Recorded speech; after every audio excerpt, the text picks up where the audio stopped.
2024 머니 인 더 뱅크 후토크 진행해 보도록 하겠습니다. 일단 첫 번째로 치러졌던 남성부 머니 인 더 뱅크는 이번 PLE 베스트 경기였던 것 같아요. 가장 좋았던 것 같아. 카멜로 헤이즈가 가장 큰 활약을 했었던 것 같고, 안드라데도 그래도 좋았죠. 그러니까 그래도 좋았다고 한 게 분량이 좀 적었던 것 같아요. 거기다가 뭐 LA 나이트는 준수했고요. 그래서 아주 나름 재밌게 봤다. 그리고 이제 이 경기에서 저는 제이우소가 우승할 거라고 예상을 했는데, 역시 마지막 위클리 쇼에서 링 위에 남는 선수가 진다. 그게 정배였더라고요. 그래서 제이우소는 우승하지 못했고 드루 맥킨타이어가 우승을 했어요. 그래서 저는 너무 좋았습니다. 예상을 틀리고도 이렇게 기분이 좋을 수가 있나.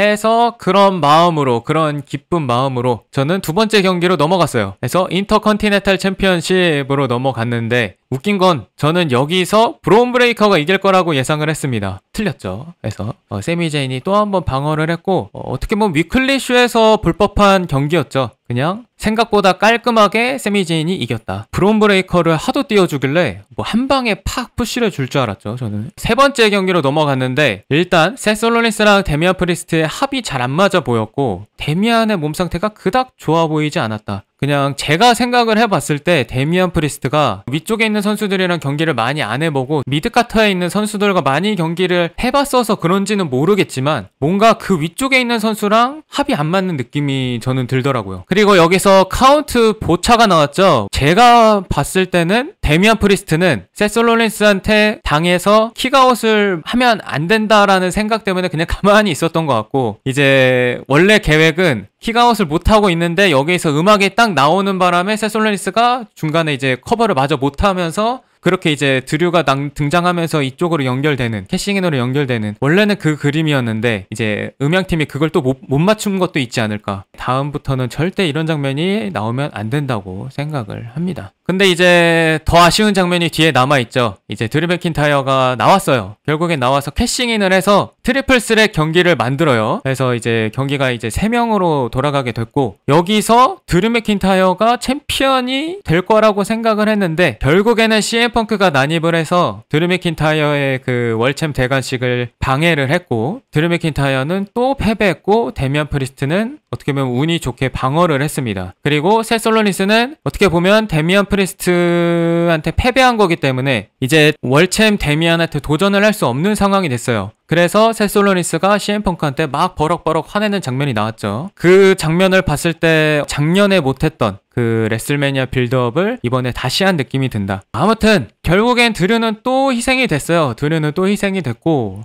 참 어떻게 보면 좀 드류의 캐릭터나 지금 이 상황 자체가 너무 꼬여버렸죠. 사실 드류 팬들이 가장 힘들 거야. 아마 드류는 오히려 괜찮을 수도 있어. 왜냐면 드류는 이러한 계획을 알고 재계약했을 확률이 높기 때문에 이럴 때는 진짜 팬들이 힘들죠. 저도 벨러 팬으로서 또 다른 힘듦을 알기 때문에, 근데 요새는 이제 벨러보다 이제 드류 팬들이 더 힘들 것 같아. 드류 팬분들이 아마 지금 가장 힘들지 않을까라고 생각을 합니다. 그래서 앞에 은퇴 세그먼트와 드류 캐싱인 실패의 이런 우중충함을 떠안고 이어서 여성부 머니 인 더 뱅크 경기, 일단 결과부터 말씀드리면은 티파니 스트래튼이 이겼어요. 그리고 놀랍게도 저는 첼시 그린을 예상했습니다.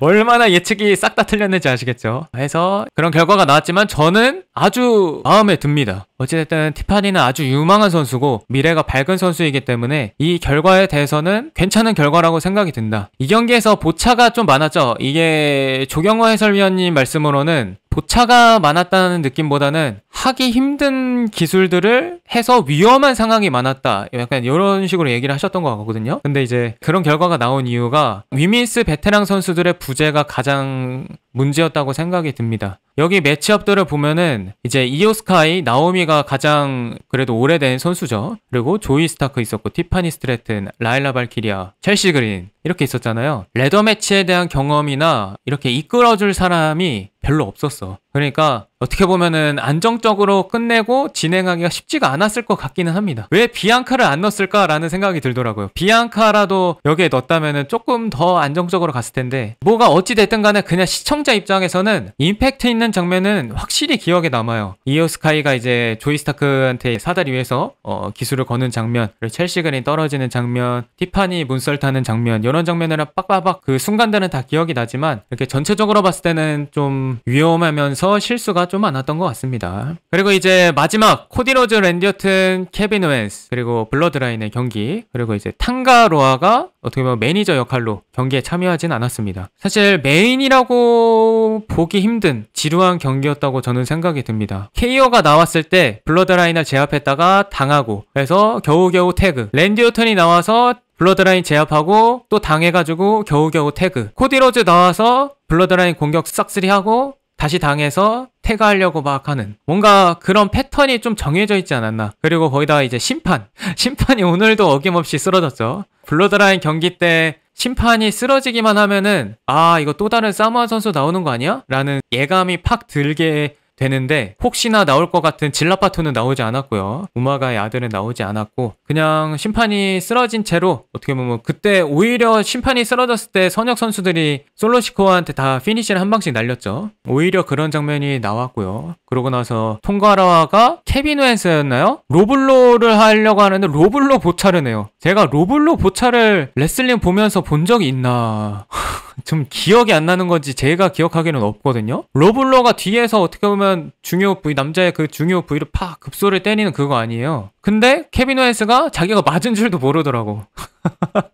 그래서 탕가로아는 이제 이 정도 하면은 케빈 오웬스가 접수를 해줄 거라고 생각을 했는데 반응이 없으니까 한 번 더 해가지고 이제 쓰러뜨렸죠. 그러고 나서 이제 제이코파투, 타마톤과 솔로시코아가 막 이제 공격을 하면서 결국엔 솔로시코아가 사모아 스파이크로 코디로즈를 쓰러뜨렸고 코디로즈가 핀을 내주면서 패배해요. 코디로즈가 패배하고 블러드라인이 이긴 거죠. 와, 저는 솔직히 너무 놀랍더라고. 레슬매니아 42 4월에 했잖아요. 그 서사를 끝내고 챔피언이 된 이 챔피언을 어떻게 이런 경기에서 핀을 내주게 하지? 약간 저는 너무 이해가 안 됐습니다.